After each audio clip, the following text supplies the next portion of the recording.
The roar of the engines was deafening as Flight 743 hurtled through the night sky. The passengers, a mix of tourists and business travelers, were either dozing or lost in their own thoughts. John Harris, a seasoned photographer, was flipping through his recent shots, planning his next assignment. Suddenly, a violent shudder jolted the plane.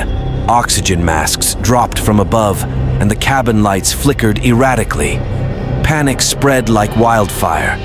John gripped his seat tightly, his heart pounding. A flight attendant's voice crackled over the intercom, barely masking the fear in her tone. Brace for impact. The next moments were a blur of chaos and terror. The plane plummeted, trees rushing up to meet them. The deafening crash was followed by an eerie silence.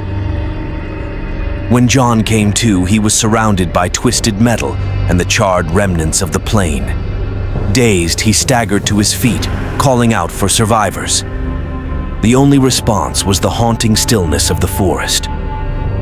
He was alone. Determined to survive, John assessed his surroundings. He gathered what little supplies he could find, a first aid kit, a few bottles of water, and a small knife. The dense forest was an impenetrable wall of greenery, and the oppressive heat made every step a struggle.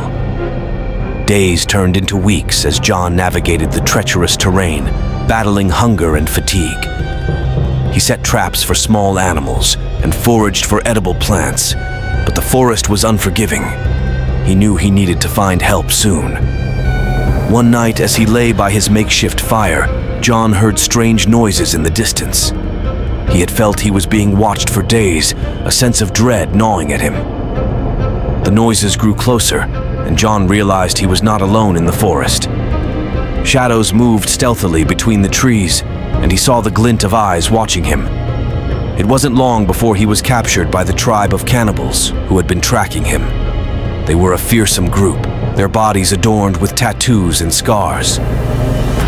John was dragged to their village, a crude settlement hidden deep in the forest. Imprisoned in a wooden cage, John's situation seemed hopeless. The tribe was preparing for a gruesome feast, and he was to be the main course. Desperation fueled his resolve. Using the knife he had hidden in his boot, he worked on the cage's weak points, biding his time. One night, as the tribe celebrated a successful hunt, John saw his chance. He broke free, slipping into the shadows of the forest. He knew the area well by now, and used his knowledge to evade his pursuers.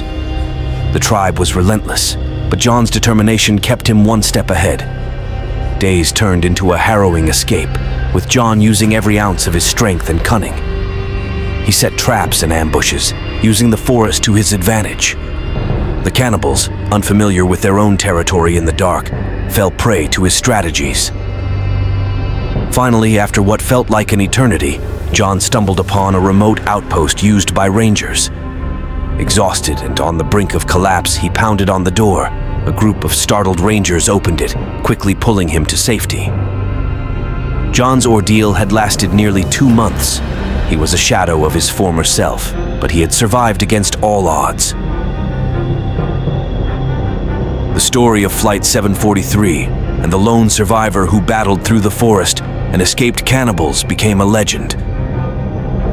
Years later, John returned to the forest, not as a victim, but as a documentarian. He wanted to tell the story of the tribe, their way of life, and the ordeal that had changed him forever. It was his way of finding closure, turning a nightmare into a story of survival and resilience.